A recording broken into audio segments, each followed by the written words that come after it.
Divine Mutterances Pertaining to Death and Dying by Adidas Samraj. Death makes your entire life bullshit. For human beings, death is a proposition and a puzzle that must be understood and transcended by correct and revealing information or fullest education, and by the real process of self-transcendence. There is no peace for human beings until this matter is resolved. You are mortal and entirely subject to the mercy of the divine. You own nothing, and you know nothing. No technique of meditation leads to the divine being, and there is nothing to be believed that is the truth. Rather, you must be touched in your feeling by the unspeakable suffering of this world and return everything to the self-existing and self-radiant divine person. It seems trivial to say that everyone dies, but it really is the case. Love your way beyond it. Do not take it. The heart cannot accept it. The gross physical human being is literally a death machine. It is not merely, in fact, or as a result of some future conditions, going to die. It is, now and from its beginnings, patterned to die. Indeed, it intends to die, and even makes itself die. It progressively brings itself to death. Thus, from the moment of its birth, and even from its conception, the gross physical human body, in and of itself, is not about life, but about death. Therefore, to truly be about life requires a unique and profound disposition.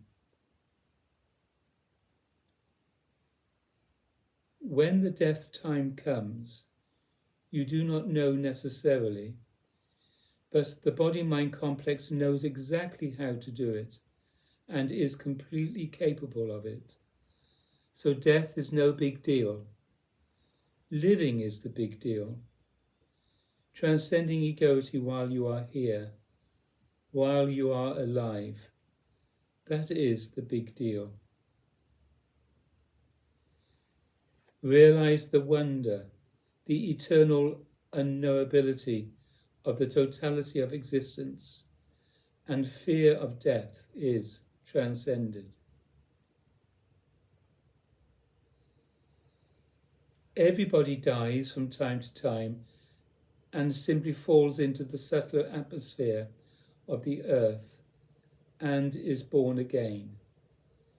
That's just the physics of this cycle of birth and death, in which nothing really great is accomplished merely by dying. Instead of fearing your death, intentionally use your life as a sacrifice.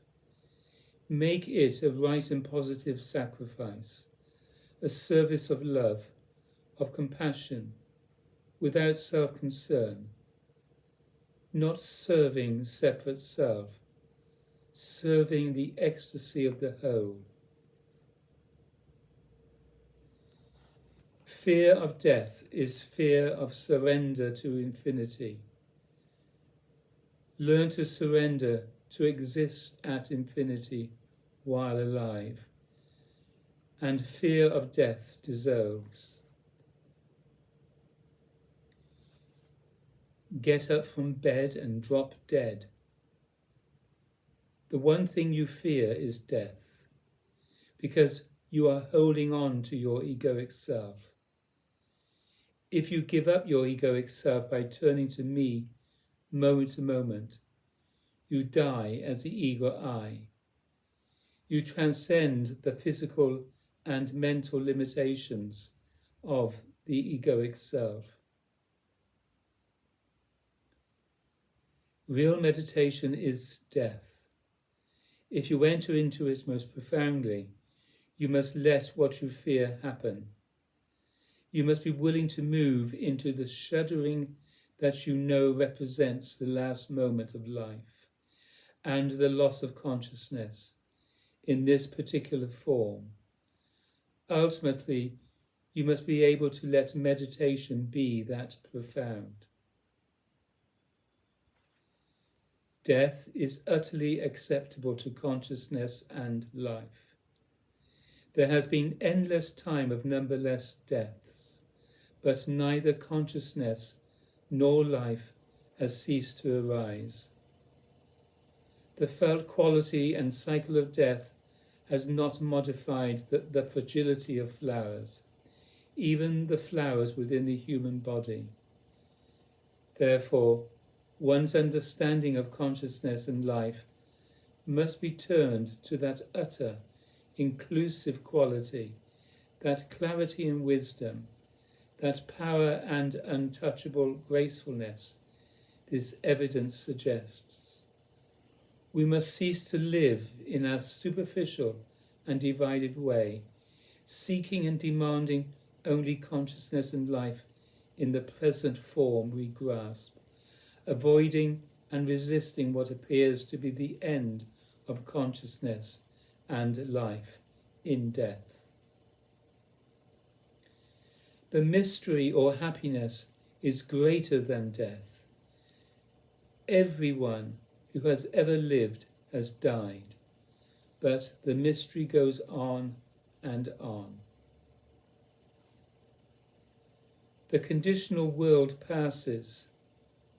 This everything always dies. Therefore, fall awake in me. The body-mind is a mere appearance floating in the infinite sea of undifferentiated happiness, which you visit by my grace, in communion with me, and even touch upon daily in the grace of sleep. So much for death, then. So much for the daily news. Even though death rules to here, there is an indivisible eternal sun overhead, and that eternal sun is, beyond even all conditional visibility. I am that eternal sun, the self-bright midnight sun, apparently and infinitely above all and all, and always already free-standing, beyond or perfectly prior to all and all. While you live in conditional form, you make mind. You create the psyche through associations, repetitions, reinforcement. When you die and the body drops off, mind makes you. After death, you live in the world of mind as you have created it while alive. Death is a living process. It is not an ending. It is a profound, very profound transformation.